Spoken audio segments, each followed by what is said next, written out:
I'm Russ Kickle, and before we spin up this week's American Reef video, I wanted to answer a question that I constantly get regarding the HPD. And the question is simple. If I take and feed with HPD, right, will it pollute my fish tank more than, say, the normal kind of foods that I feed my fish tank? And the answer to that is no, right? And I'll go so far as to say is not only will it, again, not pollute it, but it'll actually make your water quality better, while at the same time saving you approximately 10% on your total kind of feeding budget. And that's using the exact same food you use today, only adding HPD to the blend. Let me give you the example to explain my rationale. Basically, when you feed your coral reef tank or your saltwater aquarium, usually there's a blend of foods that you like. Maybe mysis, maybe other kind of frozen foods with maybe pellets, flakes, nori, whatever those things are. Right? Normally what happens, there's this kind of blend that's made and you spend time making this blend, right? And then after you get it, ultimately you'll kill the pyre in your fish tank, or at least in the filters, right? And you'll dump this food in, it gets blown around, in some percentage, I say about 15 to 10% gets stuck behind rock work, stuck in rocks, basically sitting behind overflow blocks, etc., whatever that is, right? It'll stay there. And then when you turn your filtration back on, say 30-ish minutes later, right, there's another circulation kind of that will basically kick up, and some of that food goes into the water column, going into a fish's belly. Others go straight over the filter, and you end up feeding 10, 15, 20%, whatever that is, into your filter. So it just goes straight into your filter. And that's what gets lost, right? And that's the piece that basically causes us to have extra filtration, because now we have all these dissolved organics that are just breaking down into our system, or the stuff that is maybe stuck behind rock work that's not getting eaten but still getting broken down. And you kind of get the idea where that food right there that you've just spent money on, you spent time creating, that ultimately, right, causes more issues in the water quality in our fish tank, right? So it's wasted dollars, wasted time, right, and ultimately causes kind of water issues. Well, if you take HPD and add it to that existing kind of recipe that you've had, meaning you can take HPD and customize it by adding these foods to the HPD, and what it does is it'll create kind of a palatable block of food that will stay solid in the water for hours, right? And what I do is I take that block of food and I in turn take and put it in a feeding bag, which you've all seen, and I let the fish pick at it. So they'll pick at it for hours. And ultimately what that enables you to do is that 10, 15-ish kind of percent of food that normally goes and gets stuck behind rocks or down filters and stuff like that just doesn't get eaten, right? It takes and allows those fish to actually eat that food. And the way I kind of describe it is, if you can imagine like a piece of cake, right? It's solid, right? But yet you can bite into it. Right? So it's, again, when I say palatable, that's what I mean. It stays solid. It doesn't break apart, but what it allows the fish to do is get it and eat and ultimately eat it. And again, you're basically taking your existing feeding kind of regimen and you're taking and making it more efficient. Now, with HPD, it already contains all the vitamins, minerals, etc., that are known to man to basically cause fish to be healthy.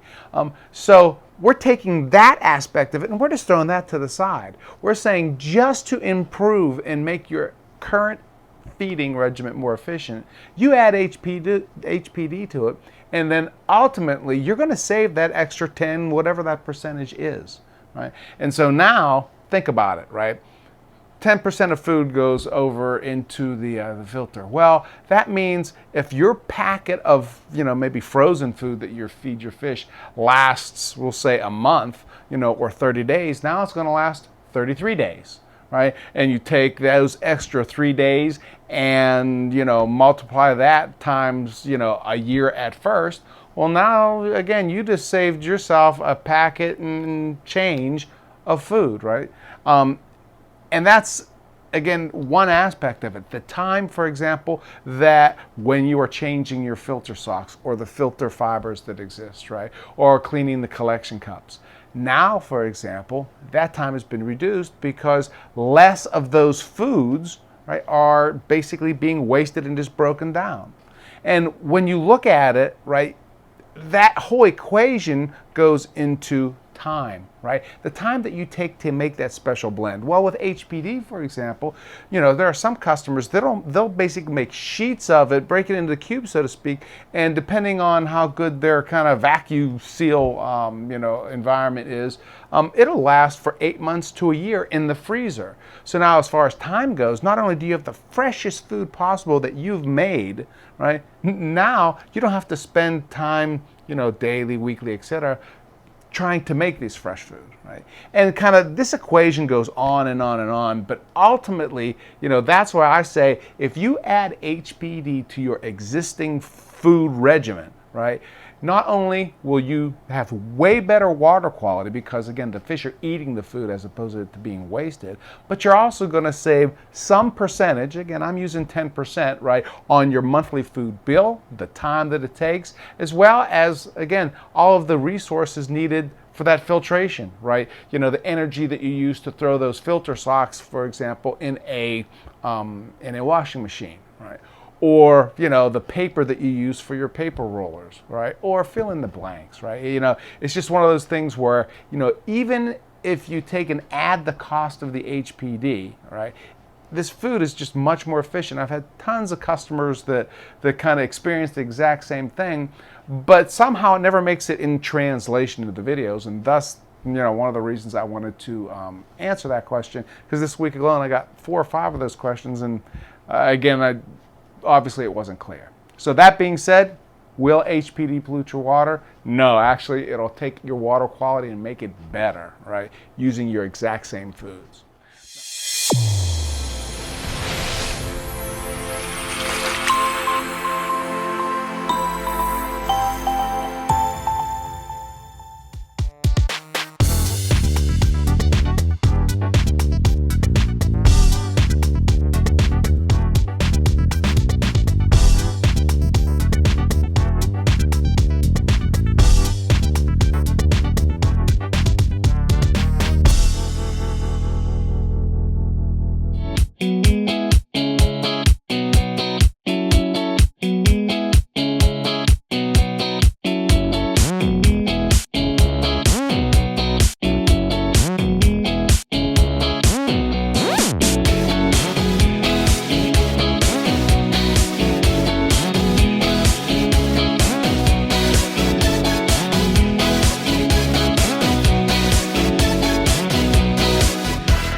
Now with that said, let's take and spin up this week's video where what we're doing is we're taking a look at that Mike Paletta Sunlit tank.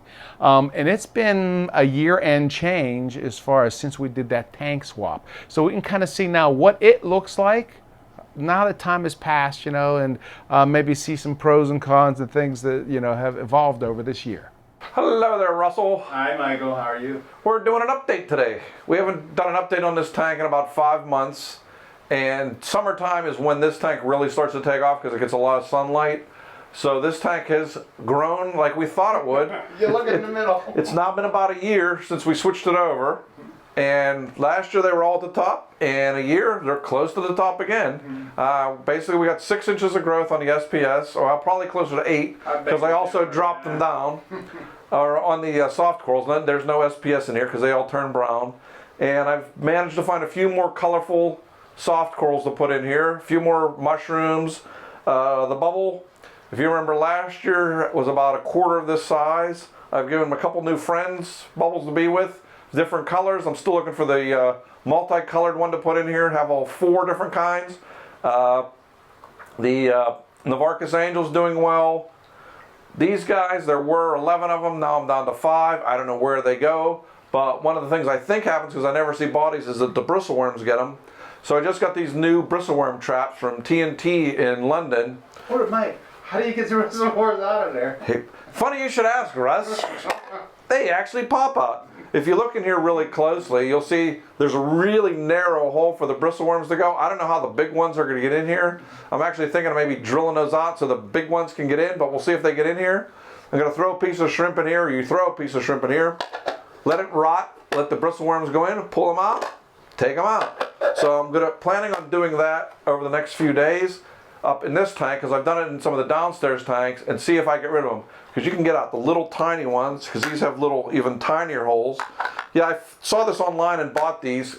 They got them to me pretty quickly, so I tried them out. Downstairs they worked on the little worms. I didn't have a lot of big worms, because as I said, I have the Greenberg wrasse, Feenberg Greenbow wrasse that ate the big ones. So obviously I don't have one of those in this tank. I'm going to stick those in here, see what happens. So it will be interesting to see. What else is going on in this tank? I was doing constant feeding. That quit working, so I have to adjust that and work on that. The lighting, now that it's fall, one of the Kessels has decided not to work. It turns on for 5 minutes and turns off. I have to monkey with that or get a new Kessel to replace it, which I'm working on. I've gone to 2 4-foot reef brights on here. I had a 3-footer on here. It quit working, so I put the 4-foot on, and now I have great light across the entire tank. The anemones and the clownfish are doing well. You can see the colorful soft corals. The Goniopora has been getting picked at by the Novarchus. All of a sudden she found that she liked Gonioporas. It was doing fine, it was growing great. Now, not so much. So that's a problem. There's actually a red Goniopora somewhere in here that she ate down next to nothing. So no more Gonioporas in this tank. And they were doing so nice. They were doing well for 6 months until she found out that she liked to eat them. So they're out of here. Mushrooms doing well, a bunch of different ones. There are some jawbreakers downstairs, some eclectus downstairs, and some bounce downstairs. Those are going into here next. And we'll see how those all do. Fish-wise, I'm pretty happy with this tank. I am currently raising another school of these downstairs. They came in really small. I'm feeding them. Hopefully when they get to this size, I'm going to put them in here, let them get acclimated. Hopefully have all the bristleworms out, put them in and see how they do. There's a few more wrasses I'm going to put in here, but for the most part, this tank is pretty done and pretty stable. So, well, let's talk a little bit about circulation. So there are 2 things you were struggling with, right? right, The first thing was overflow. right. Second thing was keeping that bottom clean. So what did you do? I've added 2 overflows in here, and I put a big Jerboa pump that I had downstairs, power head on the back. It keeps the back pretty much clean all the time. I turn it on and off every now and then and move it around a little bit and just get detritus moving from other places, because everything on here, is, as you saw when I set up this tank, is built on 2 cement stones, and everything's built up from there. There's not a lot of places for the detritus to settle. So when you have good water flow, it just bumps it up and goes over the overflow boxes, and the sponges take it out, or it settles in the mud filter. And the mud filter down below has been absolutely perfect. It hasn't overgrown. I haven't having to harvest it. The nitrates are stable in here. Phosphates are stable in here. They're both not undetectable, but they're not causing a whole lot of algae. In the summertime, I have to clean this glass like every 3 or 4 days. In the winter, once a week. So now originally you had the Stream 3, the Tunzi Stream 3 you were going to put back there. It was too strong, and the 2 fish got sucked in it this first day. Really? Yeah. So this is where I have learned one thing. We often talk about acclimating light, acclimating the fish to the tank. One of the things I now do is I acclimate the fish to the power heads. Okay. I don't crank the power heads on full 100 bore right away, because invariably they get sucked onto it. So now I started off at like 25%, and over the course of a month, I gradually get it up to the level that I want. By letting them get used to it, I'm getting a lot fewer fatalities, stupid ones, because it's always your favorite fish that gets sucked onto the power head. Sure. So by doing that, I'm getting them a lot more accustomed to the power head and what it can do in drawing them in. You know, it's funny you mentioned that, because Roger had the exact same issue with his Stream 3 when he put it in his tank. Yep. He ended up having to build a cage out of egg crate. Yeah. To stop the exact same thing. That's what I'm going to do downstairs. Right now I'm only running it at like 40%. Yep. I'm going to move it to the other side of the tank on the bottom. I'm going to put a cage around it and let it clean out that whole bottom of the tank. Got it. And so at least for this one here, you just kick that thing on. Do you keep it on for 5-10 minutes? What do you do? I run it for most of the time, and then I shut it off for a few days, and then I crank it on, and it really picks up all the detritus. So just let it set down for a day or two. Lets whatever is missing settle. I also, because it's just on a magnet, I move it along the back. And just moving it 3 or 4 inches changes the dynamics of the water flow and gets more detritus out that way. Got it. My goal is to do as little work on this tank as I can, because this is my relaxing tank. It's in the sunroom. There's 2 couches here. You can kick back and enjoy this tank, and at night it just glows. I know the neighbors behind me aren't real happy because when it snows, the blue light shines the entire neighborhood. But at Christmas time, it looks nice. So. Oh yeah, it does. Actually, you gotta get the what do they call the red? There's a special name for the red. Oh, the Kato red lights. Yeah, I just put that in the bottom. But right now, I'm just running it, as I showed you, the simple LED bulb, the screw bulb that inside a reptile thing, and that's worked perfectly. And it's a lot less expensive than buying an LED fixture to run the sump. Right. And okay, so back to the flow. So from the overflow side of it, you got 2 now, right? I got 2. I'm going to go with a Vectra pump on here next. That's going to increase the flow even more. By doing that, I'm always, as the corals get bigger, you have to increase the flow. So I'm going to do that. There's enough of capacity for the 2 of them to basically handle another 50% increase in flow. And I can adjust that based on the Vectra pump is DC, so you can adjust the flow up and down. So it's going to make it a lot easier to control the flow that I want in here and over the overflows. And the overflows can be adjusted up and down.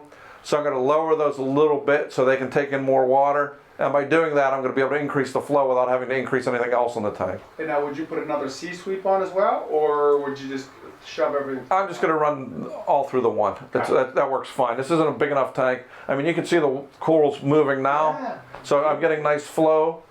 And I even have some Red Sea Xenia here that I brought back from Julian's that had died back to like 1 polyp that I thought was dead.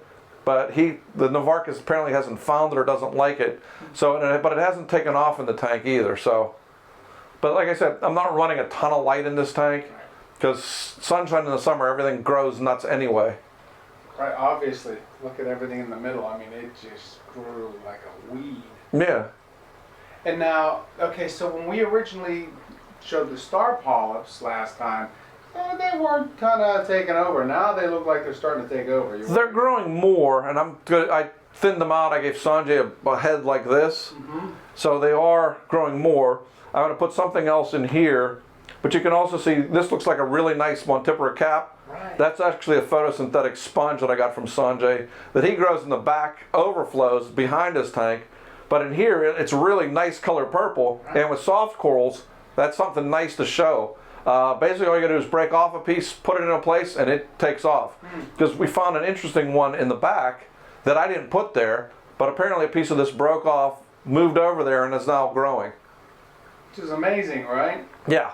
Well, it shows you they're getting adequate light, but from my theory or hypothesis, is that when you have good sponge growth, your tank is healthier. Because sponges, whenever I couldn't grow SPS corals in the Elo's tank, I had virtually no sponges in the tank. And once the sponges started to take off, by the same token, the SPS corals stabilized and have been much healthier.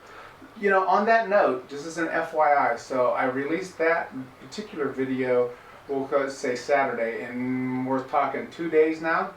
I received approximately 50 to 55 emails with the exact same amen. The exact same thing is happening to me. Yep. And so you're not alone, right? No, I discussed it with Sanjay. I discussed it with my friends when I was in Europe, and they all basically said the same thing. You can't just start with pure dead rock and expect to get the same kind of results in the same time frame that you do with live rock. So I will not be using any dead rock when I do the 500 or when I do any other tanks. It's still going to be as good a live rock as I can get. Even though the live rock now is not even a tenth of the quality of what it was before. Right. It's still. Yeah. That's right. It's still live rock. And again, and it makes sense because you have millions of different strains of bacteria. Yeah, well, you have bacteria, you have microfauna, you have things we don't even know about that are in the rock. You have stuff released. It just, for whatever reason, stabilizes and makes a tank a lot better, a lot faster than when you use dead rock. Right. Even if you're dumping in bacteria and other stuff, it's just not the same, Well, in my opinion. right.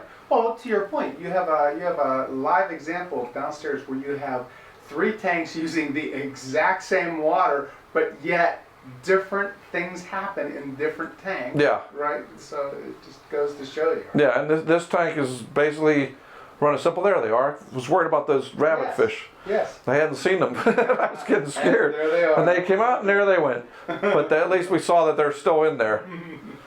Okay, and so now with this tank here, again, to your point, from a filtration end, nothing has changed there. You're still using Miracle Mud. I'm using Miracle Mud, I'm using a skimmer, and that's basically it. Okay. Water flows down over an overflow, flows through the Miracle Mud, flows into the last chamber where the skimmer is, and then it's pumped up to the top. It's as simple as design as there is. And you're still using the Deltec skimmer? No, Okay. I don't even know what skimmer I'm running right now, to be honest. Got it. Nope. No idea whose skimmer Okay, that is. So, Oh, actually, that's from Unique Coral. Brought in this new skimmer from London Okay. that I'm trying out. Now, the Deltec quit working after about 6 months, and I had this skimmer to try. Actually, this skimmer was on the Elos tank. Now, what skimmer's on the Elos tank? Now, I think there's an Octopus skimmer on the Elos the tank. Reef Octopus. Yeah, the Reef Octopus is working there. This is working here. All are working. All are happy. And you're still dosing Kalkwasser on this one? Yeah, this is still Kalkwasser through the Tunze Kalkwasser system. Yep. That's the only additive I'm putting in this tank, other than food. This tank gets fed twice a day.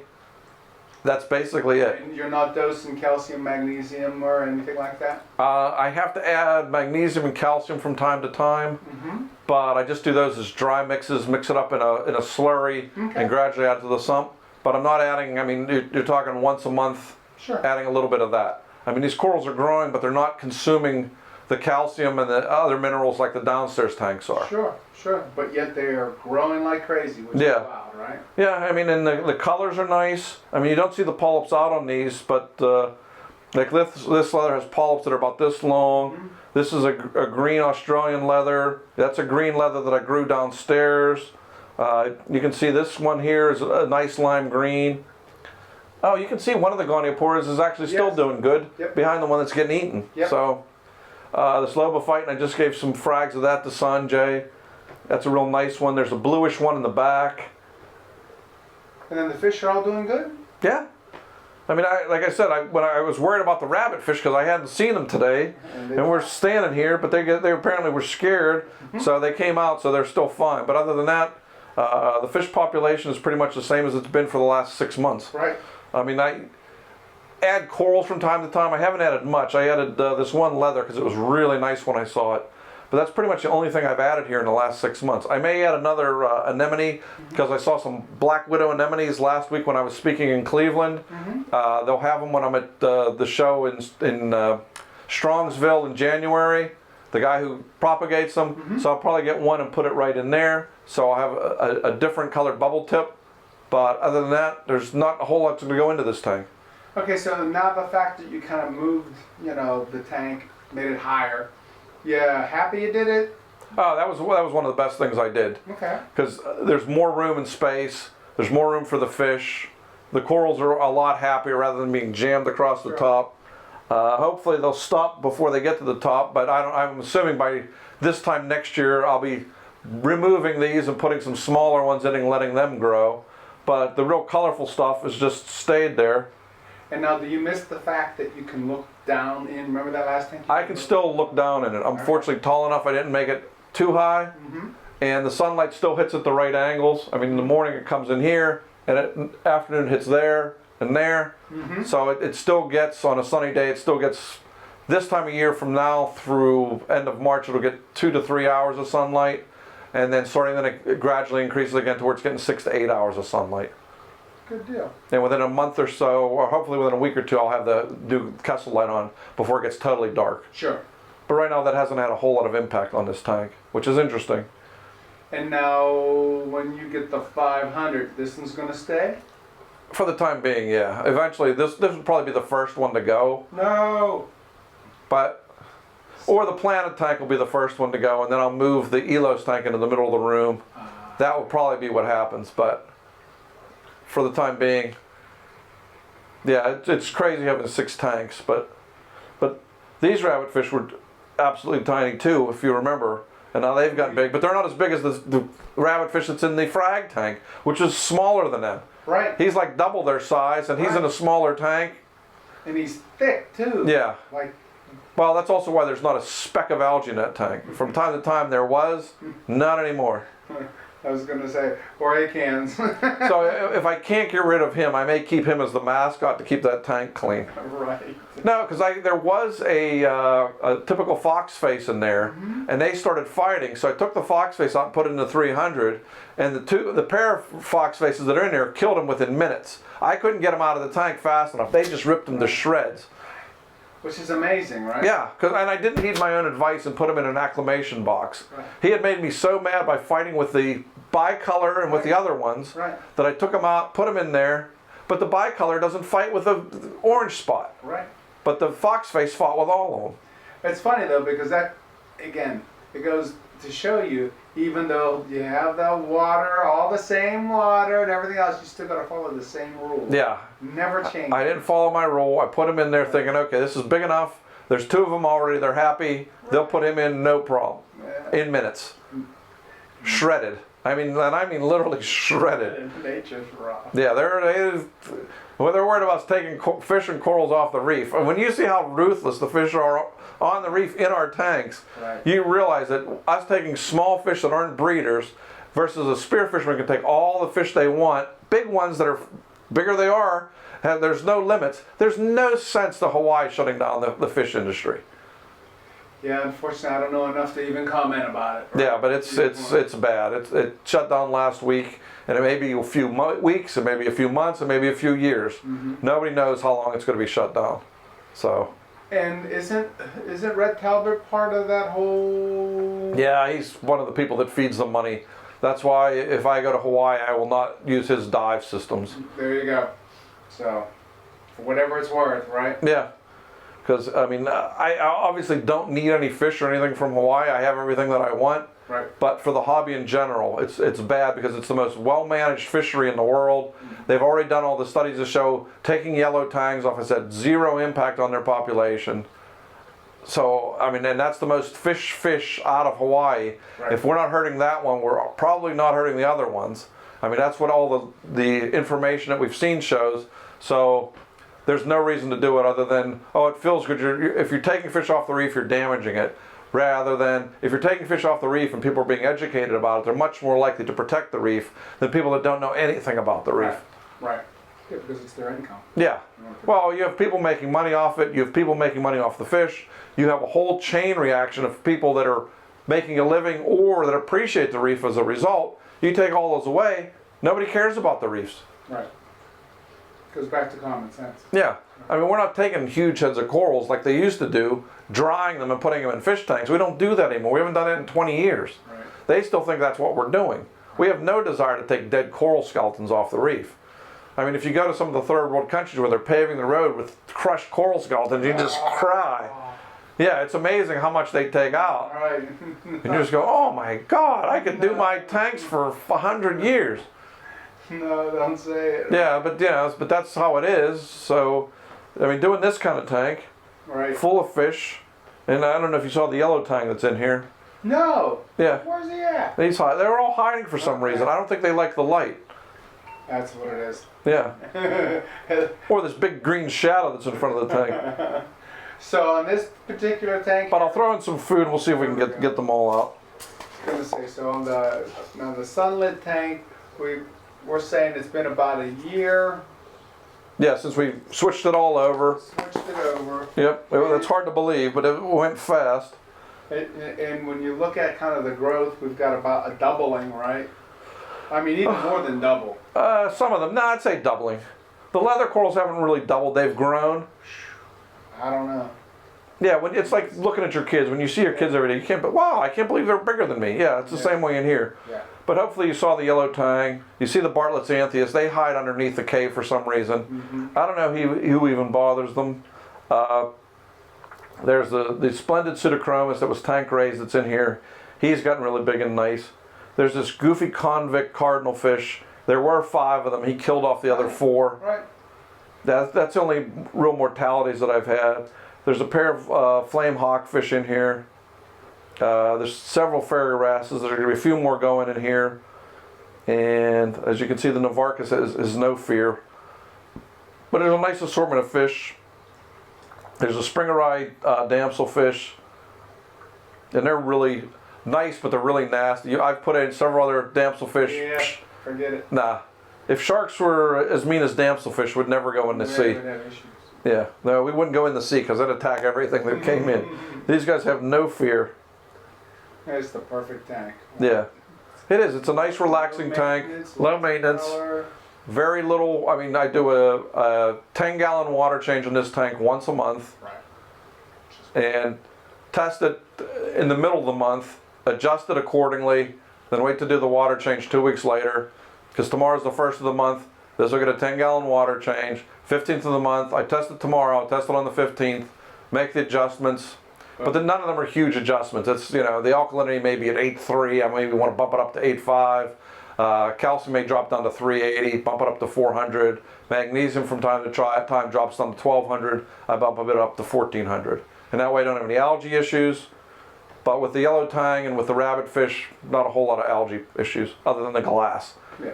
And there's a blend in here that eats at it, but And when you make your slurries, so to speak, you're still using bulk reef dried? yeah, using bulk reef dried. Yeah. The big, Yeah, exactly. Bulk. yeah, I buy them in bulk.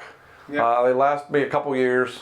Yep. That's, you know, the way I look at things. If I'm going to amortize things over time because I'm going to be doing this for a long time. So there's no reason to buy the 1 gram sample for $3 Right. when I can buy the 20-pound one for, you know, $60. Right, and they sell a nice big 5-gallon Yep. packets. So. And there's the Blenny. There it is. Yep. And did you end up changing your Miracle Mud out yet? That's actually due over the holidays. And you end up changing what, half of it? I'll change half of it Christmas time, and then I'll change another half of it in the summer. There you go. Good deal. Yeah, because it's actually in 2 chambers that I can lift up. Oh, So it's going to take like 5 minutes to do that. so you learned your lesson. On I this. learned to make it easy to do that. This tank is the easy. This is like a dream tank. Yeah. And when you did it, it wasn't a super. It's a basket, a plastic basket. Yeah, it's a plastic bin that I bought at Walmart. Cut out little holes in it so the water goes through it. When I lift it up, the mud stays on the bottom, water flows over the top. Just lift it up, Boom. dump out the mud, put in the new mud that has been allowed to sit in water so it doesn't Yeah. blow all over the place. Put it in, put the Clerpa bag on top, bing, bang, boom. Done. Yeah, like I said, there's 2 chambers. It'll take 5 minutes to do. Beautiful. I mean, planning this tank, I should be good at, this is probably my 6th or 7th soft coral tank. But to me right now, this is my favorite soft coral tank I did because I'm not adding anything, I'm not changing anything. All the time I was going, okay, I want to put stonies in here, I want to do this. Yeah. Now I have my stony tanks, I have my LPS Zoe tanks, and I have this tank. Funny how that works, right? Yeah. You know, So, I mean, we all want to add everything and mix everything all the time. That is not the best ticket for having the optimal tanks. I mean, I have 1 leather coral downstairs in the SPS tank. I have 1 leather in the Elos tank. Obviously, I have nothing but leathers and soft corals in here. This is, to me, the way to go. Right, and it's funny because again, remember you tried with the SPS, but then again, They all turned brown or they died. So the sunlight was just not conducive for them. And I'm saying we want to maximize sunlight, not if we want colorful corals. It's sad to say, but if being out on the reef and seeing all the pictures of the reef and seeing all the brown corals, that is not the ticket. The ticket is adjusting the light. Why I run blue light on here to get the coloration on these the way they are. good deal. Well, sir, it sounds like we did a pretty decent update. Anything as far as final notes to add? Yeah, no, the only other thing I may add, I'm still looking for is a nice Fiji yellow leather, just to add another bit of Yes. color Yeah, right here. True yellow, not the like dimmed. Not the beige brown yellow, but a nice, really vivid yellow leather. Yeah, like they use. That may be the only thing I put in here. Yes. So just to add another little bit of color. And it's hard to find the really yellow ones like they used to be. I don't know. We'll say 7, 8 years ago. Yeah. Yeah, I know what you're saying. Well, if anybody knows one, reach out to Mike. He's on Facebook. Yep. And whoever spoke to me that had my Paletta Blue Acro, please get in touch with me. You said you were going to come over. I'm still waiting to get that What's the best way to get in touch with you? on Facebook. There it is. Look for Paletta. Yep. My picture of the downstairs tank is on there, so you'll know it's me because there's 6 other Mike Palettas on Facebook. Is it really? I've contacted all the other 5, so I know them well. So you're looking for the Paletta? The Paletta Blue, the first coral that was named after me. Yeah, eventually down the line, I want to find all the corals that were named after me. I have like 3 of them, but I'm still looking for some of the other ones, like the Paletta Blue Stag. I have the Paletta Pink Tip. I'm looking for, I have the Paletta Purple Porites. I'm looking for the Paletta Blue, and I'm looking for the Paletta Blue Stag, and there's the Paletta Loveleye. I was going to say. The Paletta Blue Loveleye. That's the other one. No one has Loveleyes anymore. They used to be a common coral, but it was it grew in a weird shape, and I mean, it was a really cool coral. What's sad is I looked at my pictures of my old 1,200 gallon tank, and I evaluated it. I would have $2 million in corals right now that I could be fragging if I still had that tank. So. Always right. Yeah, it just breaks my heart every time I look at those pictures. So, because that tank was in its heyday, was as nice a tank as I'll ever have. So there's the homework assignment for everybody watching, right? Anything with a Paletta in the name of the coral. Yep, get in touch with me. We'll see what we can trade or do. Good deal. Thanks, Michael. Thanks, Russell.